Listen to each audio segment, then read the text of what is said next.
Hey there, Mr. Reddit here. Welcome back to another episode of r/entitled Parent Stories. Our first story we'll be reading today. Karen gets instant karma for messing with a tree that isn't hers. After that, the little old couple from heck. And after that, corrupt manager wants me to reject crucial supplies? Okay. Now for every thumbs up this video gets, one Karen gets yeeted. What does that even mean? So please smash that like button. And if you're new, subscribe and turn on notifications for new stories from Reddit every single day. Karen gets instant karma for messing with a tree that isn't hers. So, some brief backstory is necessary to understand the direness of Karen's situation. Karen, along with her daughter, owns a house on our street. 7 other people, including me, live on this street. This street is somewhat private, although it isn't gated. It shares many resources and services that sets it apart from the rest of the community.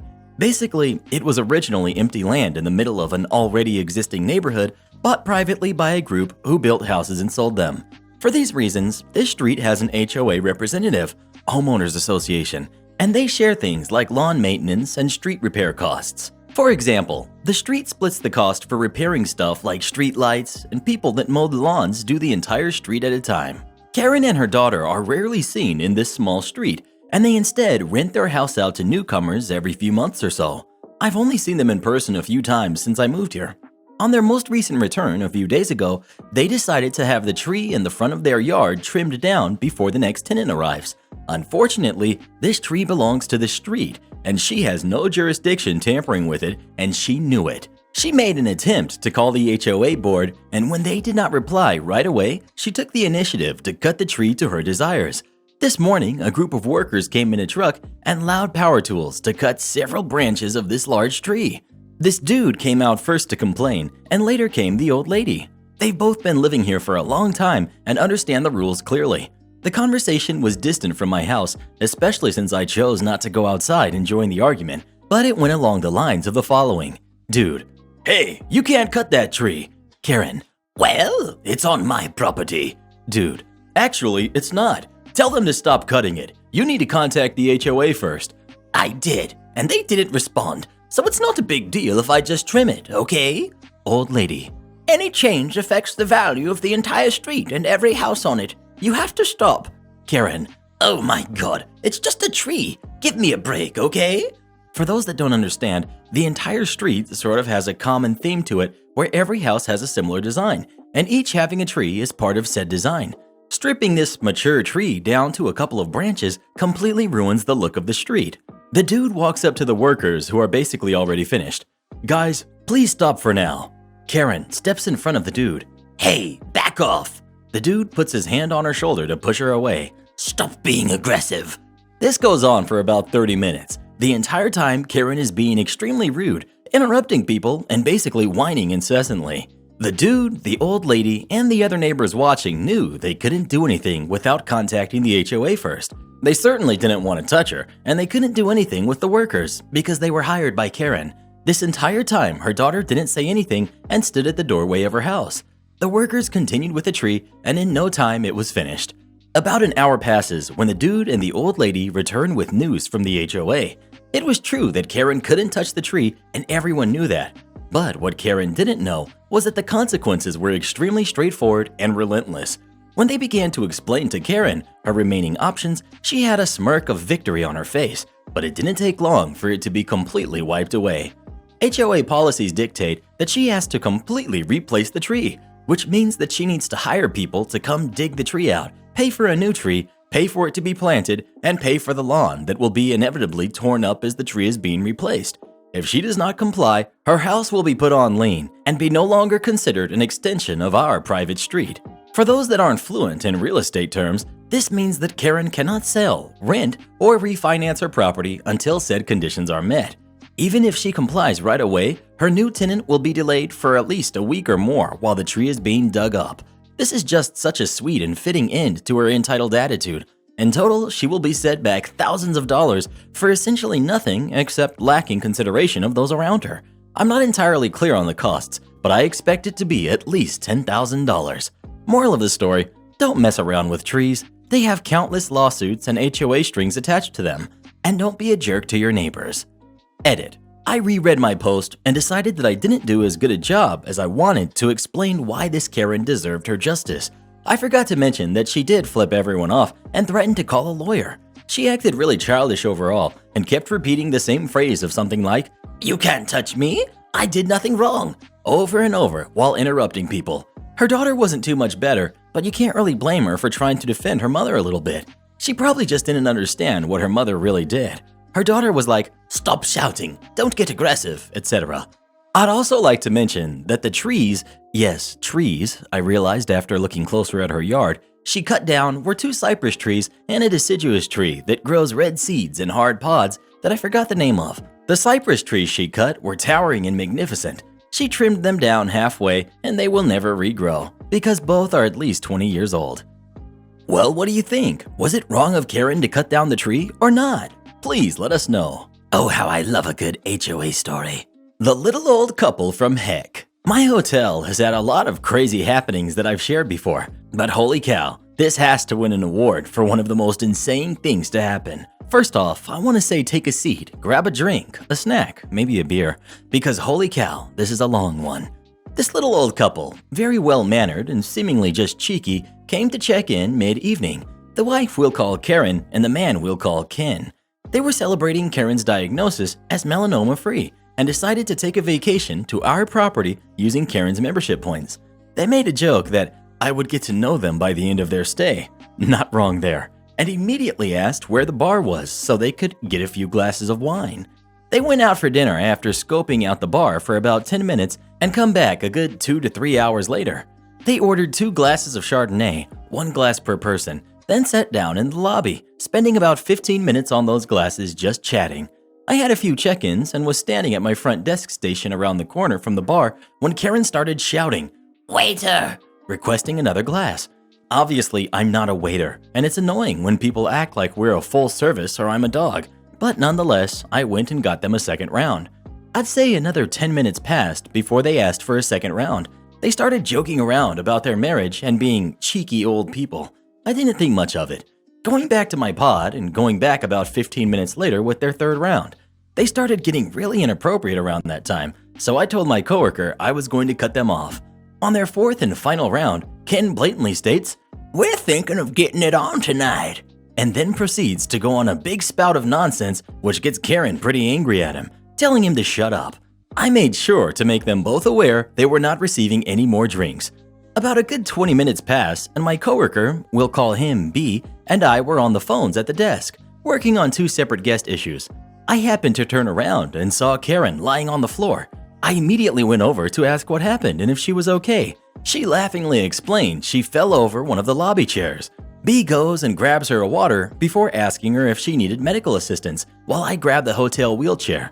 She declined assistance but accepted the wheelchair, and out of instinct I handed B an incident report to get filled out, as it's corporate policy. Now, Ken did not like the idea of his wife answering questions or filling out an incident form without his consent, like it's still the 50s or something. He starts yelling up a storm about, "Nobody talks to my wife but me," or "We ain't signing no BS because we've done nothing wrong." Now, B, who had been understanding as heck and professional as could be, was understandably upset by Ken's ranting. Seeing the proverbial crap show about to go down, B starts giving Ken the verbal smackdown about, "I will have the cops escort you and your stuff out if you do not keep a nice mouth around me." I opted to call the local non-emergency as a precaution. Boy, was I glad I did. Right as I get off the phone with the cops, Ken begins to go on the craziest rant of the century. He straight up grabs B and says, "I bet you like that, don't you?" To which B straight up hit his hand with the clipboard and declared we were going to have to ask them to leave as soon as the cops got here. B comes back to the desk while I'm calling corporate to report the issue and flag their account as a DNR. Ken's still going on his rant for a good 10 minutes.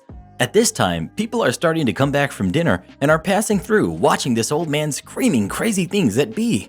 While trying to hold B back, I notice that Karen's ankle is very swollen. She tries to get out of the chair while screaming at her husband to shut up and ends up falling again. B tries to go help her up, but Ken starts screaming at him to not come near them and tries to lift his wife himself, ending up falling on top of her. A guest passing through, who's a retired firefighter, came to help pick Karen up and put her back in the wheelchair.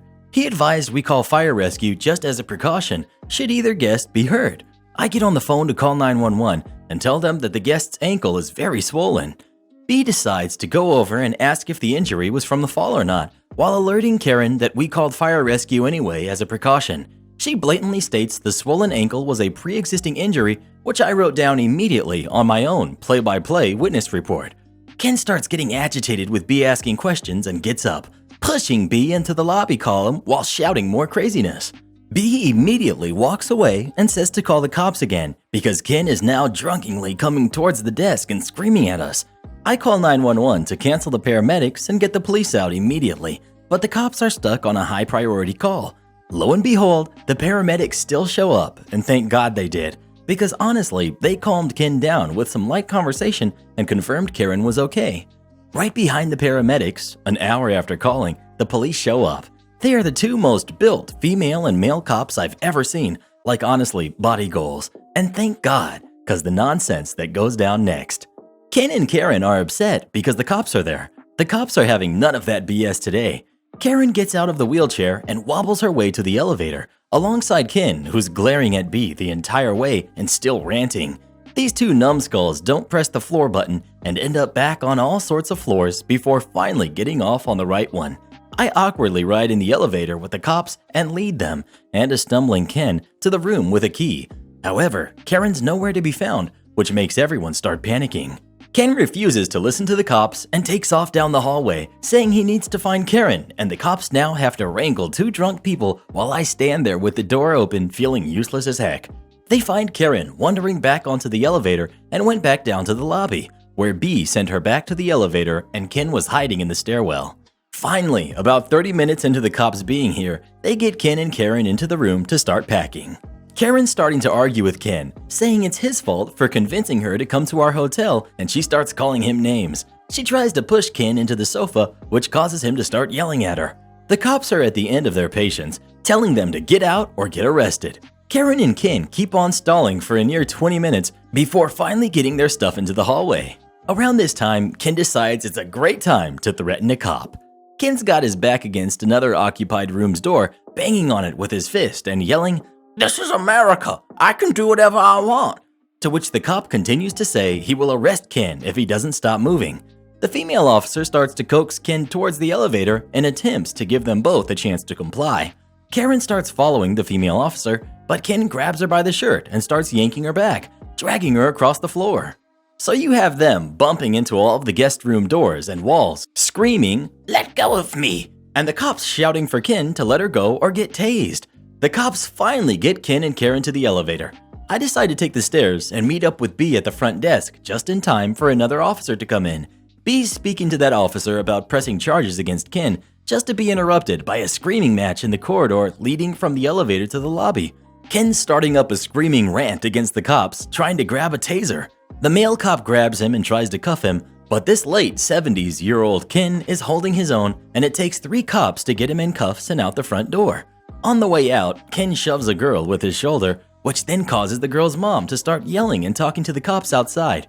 Karen ends up wobbling into the lobby with the female cop and parks herself in a chair, where she then has the audacity to say, "If I paid for the room, why can't I stay here? I had nothing to do with this mess." To which I proudly state, "By state law, I'm refusing you service."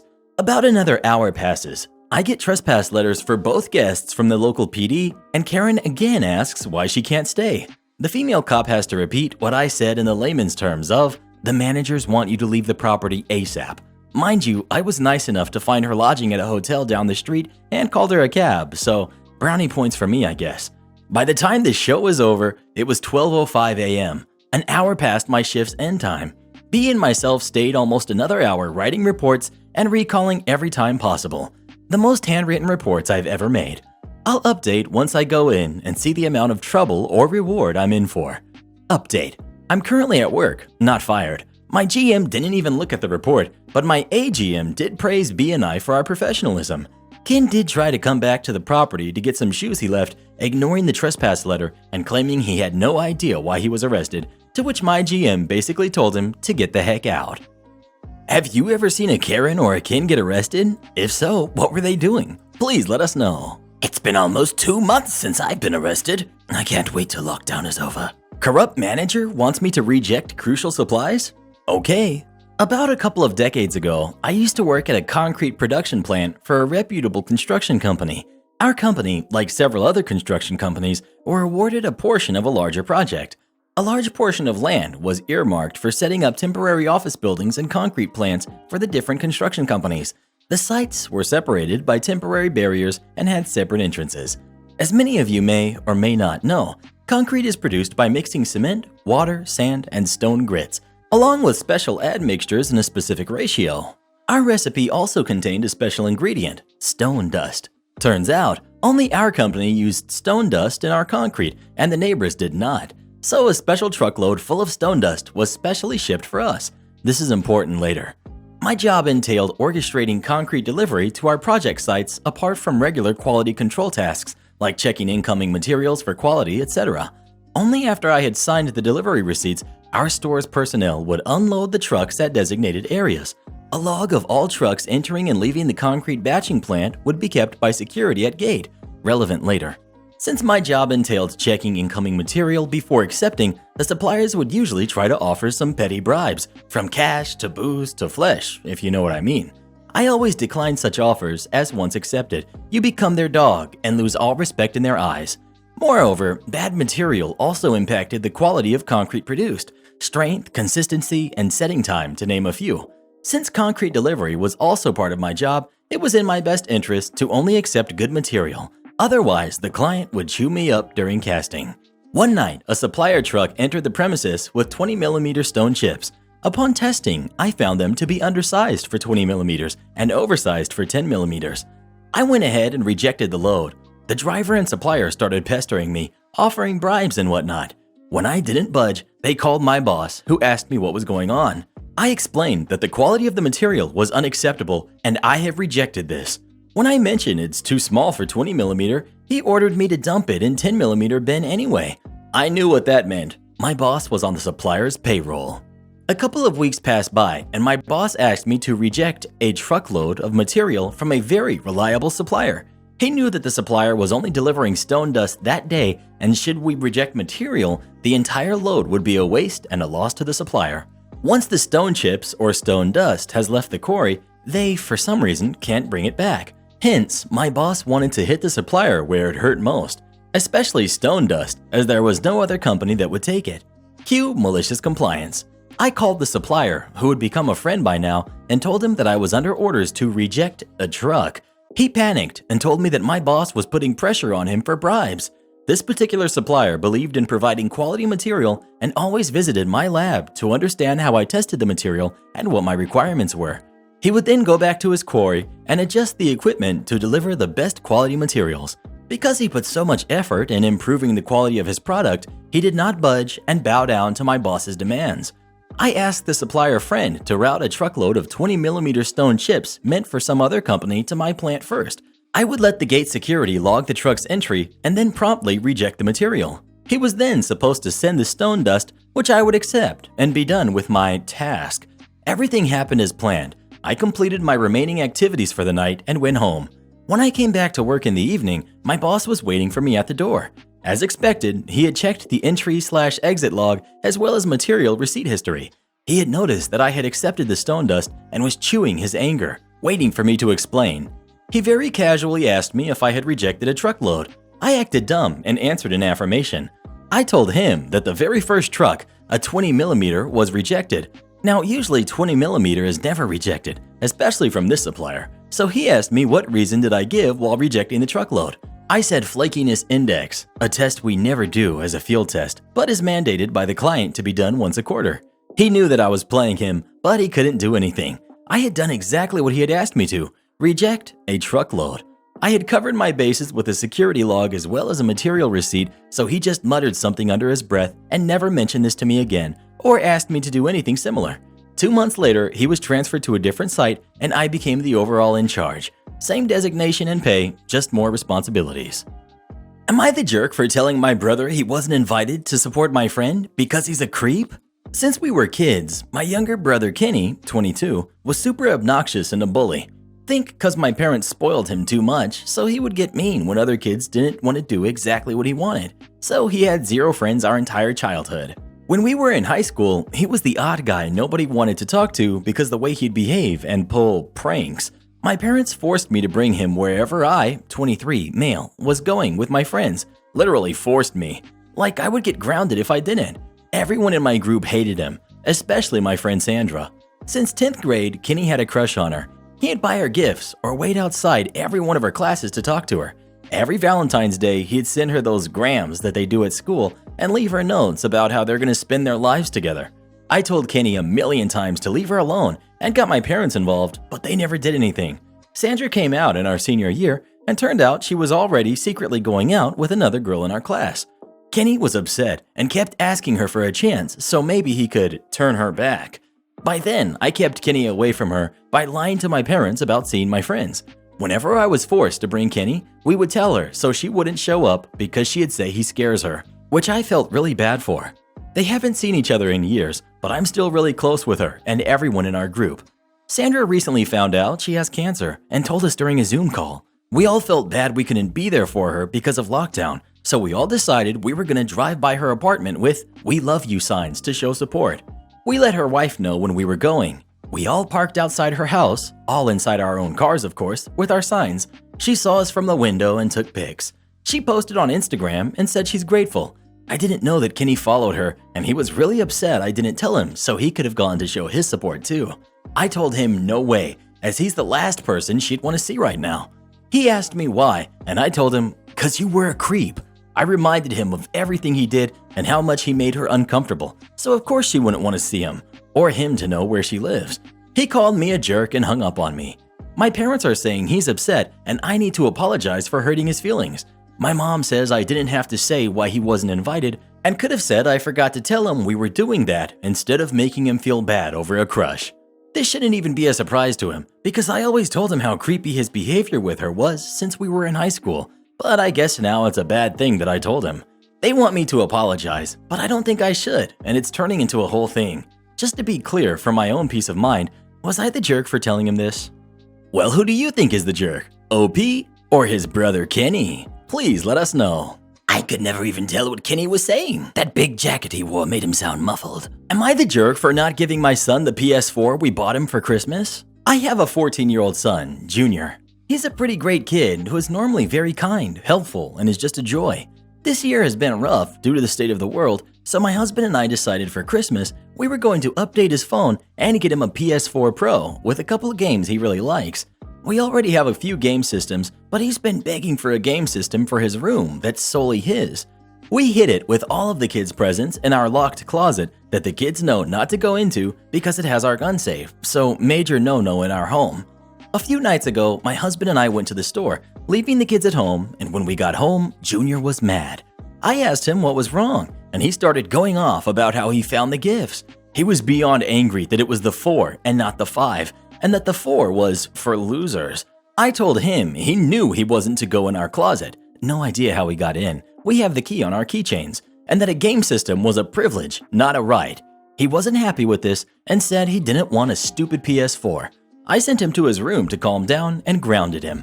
After some discussion with my husband and no attitude change over the next few days, we decided that he would no longer be getting it. We told Junior and he stormed off and called his grandparents. If you guessed I received an angry call, you would be 100% correct. My parents are furious with me. They think since I already bought it, I have no choice but to give it to him and teenagers are just moody. I told them our minds had already been made up, that we raised the kids better than this. I was called a horrible parent who doesn't care about my kids. Am I the jerk? Edit. Well guys, Junior has found my post and has came in, apologized, asked for a second chance, and has asked if he can work for the PS4. He told me he used his school ID to get the door open because he knew the presents were in there. His dad and I are proud of him for apologizing and owning up to it, so he will be doing extra chores to earn his gift back. Well, what do you think? Should Junior still get the PS4 or not? Please let us know. I'd return the PS4 and just buy him an empty PS5 box instead. Imagine Junior's face on Christmas morning when he opens it. Yeah. Oh, Karen, you are evil. Am I the jerk for being livid after my husband invited his whole family to celebrate Christmas at our house? I've been with my husband for 4 years. We've always celebrated Christmas at his parents' house. He never let me go celebrate with my family, even though his family lives in another town. He's always complained about wanting his family to come to us instead of going to them. His sister and her husband live near my in-laws, and so they'd usually host a number of events, and this upsets my husband for no reason. He says his brother-in-law isn't better than him and doesn't even have a big house to invite people there. Clearly, he's jealous of the time his family spends with his brother-in-law. A few days ago, he started calling his family a lot, but didn't tell me why. He's been acting strange, spending his time making lists and buying stuff like blankets, cups, towels, even though it's just him, me, and our son. I kept asking him, but he just said those were for us. He kept asking me to reschedule my shifts. I'm a nurse working in the local hospital, and it's different from a clinic. It's always busy and requires more shifts. Yesterday, I got a call from my mother-in-law, and she surprised me by saying that they decided to come on Tuesday. Her, father-in-law, sister-in-law, brother-in-law, and their kids, then my husband's aunt and her husband and stepkids will come on Friday. I was shocked. I had no idea what she was talking about. I was able to find out from her that my husband decided to invite his whole family for Christmas at our house. I didn't tell her that I didn't know. Once I finished the call, I went to ask my husband and he confirmed it. I was livid. This means they will be spending weeks at our house, and cooking, cleaning, groceries will be taking up so much time. I have a strict schedule. I can't have any guests. He said they wanted this, but I doubted after he brought up how brother-in-law keeps inviting them. I told him to call and tell them we can't have them to our house, and he refused. He said this will make him look bad and will upset them. He told me to calm down and think about it, but it's more people than I can handle. It's crazy. He said if brother-in-law has no issue inviting his family to his small place, then why can't we? I left the room and couldn't help but feel a lot of anger. I called my mom, and she said it was better than having to go to them, but my house will be crowded, and I will be so busy that I won't even be able to work shifts and earn money. Did I overreact here? Well, how would you feel if you were in OP's shoes? Please let us know. One giant head is enough around this house. We're never inviting your relatives, Mr. Reddit. Am I the jerk for telling my nieces that how they look is important and something that they should care about? This has caused such an uproar in my family, and I feel like I'm going crazy over here. Like, don't come to Christmas uproar. About 3 weeks ago, I was babysitting my nieces. They're 9 and 11. I was playing dress up with them, and the older one mentioned that she thought the game was silly because it doesn't matter what you look like. It's what's on the inside that counts. I told her that we didn't have to play anymore and asked her to tell me more about the "it doesn't matter what you look like" because I would like to learn. She happily told me all about how caring about your appearance is vain and people shouldn't care about what you wear, how much you weigh, what color your hair is, etc. That girls who are really into fashion or makeup had bad parents who should care more about making sure they're smart and do well in school.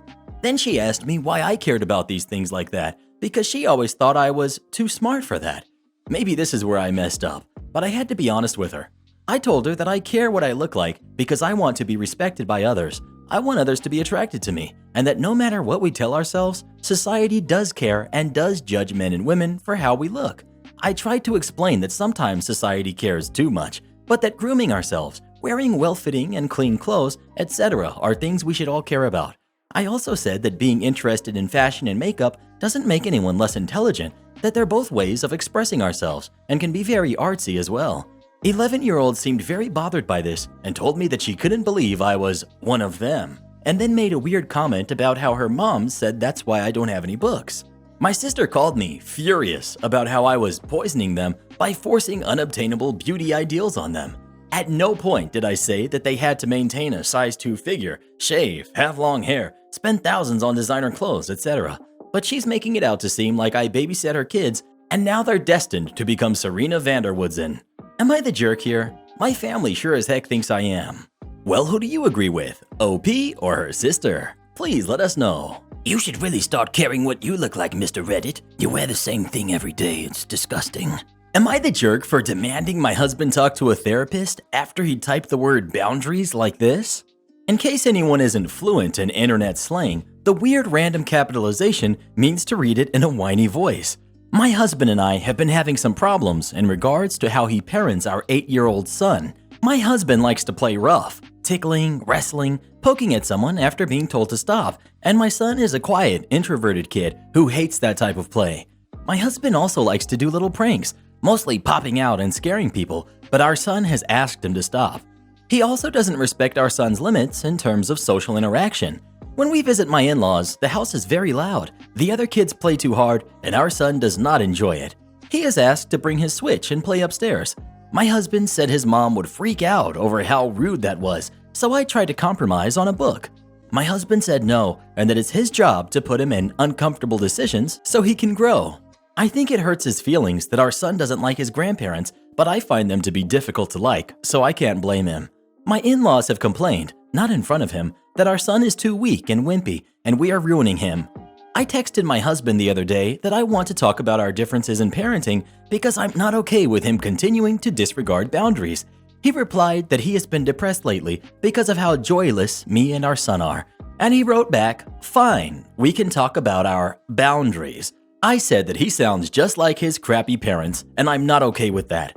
I said he needs to talk to a therapist because I can't make him see how important boundaries are, or maybe take parenting classes. Now he's really mad at me and feels like I'm saying he is totally horrible and the worst father.